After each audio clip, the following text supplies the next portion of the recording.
میں ہوں عاشق تبسم اور آپ دیکھ رہے ہیں اسٹیٹ نیوز مانسرا۔ ناظرین، کل جمعہ والے دن جو کہ ایک جابا شپ فارم کے مقام پر ایک دلخواش واقعہ پیش ہوا، قتل ہوا اور ایک اور 22-23 سالہ خاتون کو قتل کیا گیا گھر میں گھس کر، اور ساتھ اس کے ایک 1.5 سالہ بچی کو بھی ساتھ قتل کیا گیا۔ ناظرین، یہ اس طرح کے قتل کے واقعات جو رہنما ہو رہے ہیں، اس سلسلے میں آج ہم نے اسٹوڈیو میں دعوت دی ہے ہمارے سینئر صحافی اور تجزیہ کار اشتیاق بخاری صاحب۔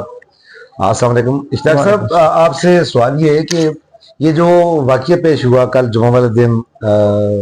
شپ فارم کے مقام پر، تو آپ چونکہ اس بارے میں سوشل میڈیا پر اور مختلف ذرائع سے مختلف چمگوئیاں جاری ہیں، تو آپ کیا سمجھتے ہیں اس بارے میں کہ آپ کی کیا رائے ہے؟ بہت شکریہ۔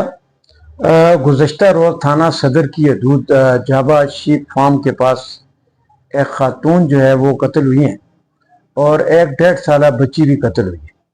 اور اس کو مختلف رنگ دیے جا رہے ہیں، اور تھانہ صدر میں رپورٹ بھی جو ہے وہاں پہ درج کی گئی ہے، اور رپورٹ میں بھی ایک مطلب اپنے آپ کو بچانے کی رپورٹ دہندہ نے مطلب یہ ہے کہ اپنے آپ کو بچانے کے لیے مطلب الزامات جو ہیں وہ لگا دیے ہیں کہ یہ قتل جو ہے وہ فلاں آدمی نے کیا ہے۔ تو حقیقت میں قتل ہو گیا اور پرچہ بھی ہو گیا ہے، اور یقیناً اس کی باریک بینی سے تفتیش بھی ہوگی۔ تو چونکہ اس کی ریزن کیا ہیں، تو کچھ قومی روایات ہوتی ہیں، کچھ مسلکی روایات ہوتی ہیں، کچھ مطلب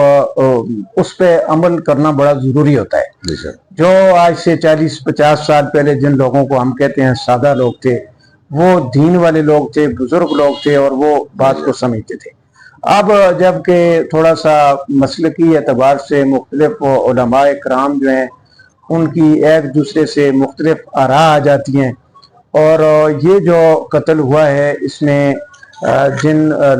رابعہ شاہ نام کی خاتون قتل ہوئی جس کا خاوند سعودی عرب میں ہے، اور غالباً 2-2.5 سال پہلے یہ شادی ہوئی، اور یہ شادی جب ہوئی تو ہماری معلومات کے مطابق جو ہے یہ اس میں مطلب غیر قانونی ہوئی، غیر شرعی، ان کے مطلب فیملی کے لوگ مطلب اسی وقت فساد کی بنیاد رکھ دی گئی ہے۔ تو یہ جو خاتون تھی اللہ تعالیٰ اس کو جنت میں جگہ عطا فرمائے، اور اس کو بھی سوچنا چاہیے تھا، اور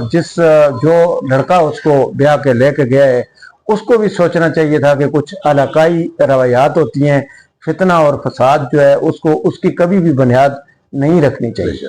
تو اسلام کے اصولوں کے مطابق چلنا چاہیے۔ جب باقاعدہ اس قسم کے فتویٰ موجود ہیں کہ یہ نکاح جو ہے نہیں ہو سکتا ہے، متنازع ہے، تو جس میں بہت سارے خاندانوں کے عزت نفس کا مسئلہ ہے، تو شادی ہو گئی، 2-3 سال گزر گئے، اس کے بعد اب یہ وقوع ہوا ہے، تو یہ نہیں کہا جا سکتا کہ لڑکی جو ہے اس کے ورثاء نے یہ قتل کر دیا، کیونکہ یہ آگے چل کر جب باریک بینی سے انویسٹیگیشن ہوگی تو اصل حقائق جو ہیں وہ اس وقت سامنے آئیں گے کہ آیا اس قتل کو لڑکی کے ورثاء نے قتل کر دیا ہے، یا لڑکے کے جو لڑکا تو کیونکہ سعودی عرب میں ہے، یا اس کے جو ورثاء ہیں انہوں نے قتل کر کے اور اس کو ایک دوسرا رنگ جو ہے وہ دینے کی کوشش کی گئی ہے۔ یہ ساری چیزیں جو ہیں تحقیق کے بعد سامنے آئیں گی۔ گزشتہ روز جو ہے جب وقوع ہوا تو کنگ عبداللہ اسپتال میں ڈیڈ باڈی پہنچی، وہاں پہ ایک معززین کا جرگہ بھی ہوا، اور اس جرگے میں یہ فیصلہ ہوا کہ لڑکی جو خاتون ہے اس کو اس کے جو ورثاء ہیں وہ اس کی تدفین کریں گے، اور جو چھوٹی بچی ہے ظاہر ہے کہ وہ اپنے والد کے جو ورثاء ہیں ورثاء کے پاس۔ تو اس پہ بھی بہت سارے سوال اٹھے کہ یہ جرگہ بیٹھا، اور جرگے نے پولیس کے افسران بھی بیٹھے، ظاہر ہے پولیس کے جو انویسٹیگیشن کرنے والے ہوتے ہیں وہ بھی ہمارے ہی لوگ ہیں، انہوں نے بھی پبلک کے درمیان جو فیصلہ ہو جاتا ہے اس پہ انہوں نے رضامندی اختیار کرنی ہوتی ہے۔ تو یہ صرف 2 ڈیڈ باڈیز کی تدفین تھی، جس سلسلے میں وہاں پہ معززین کا جرگہ بیٹھا، پولیس بیٹھی، اور میرے خیال میں جو فیصلہ ہوا درست ہو گیا کہ جو خاتون ہے اپنے